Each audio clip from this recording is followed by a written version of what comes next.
మెదక్ జిల్లా కొల్చార మండలం వెంకటాపూర్ గ్రామంలో 9 రోజుల పాటు జరిగిన బతుకమ్మ ఉత్సవాలు అంగరంగ వైభవంగా ముగిశాయి.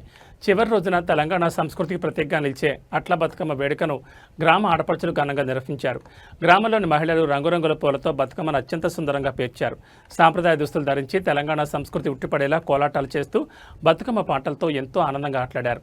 అనంతరం దుర్గామాతను దర్శించుకున్న మాజీ జడ్పీటీసీ మేకమాల సంతోష్ కుమార్ నవరాత్రి ఉత్సవాల్లో భాగంగా దుర్గామాత మండపం వద్ద అన్నప్రసాద వితరణ కార్యక్రమం నిర్వహించారు.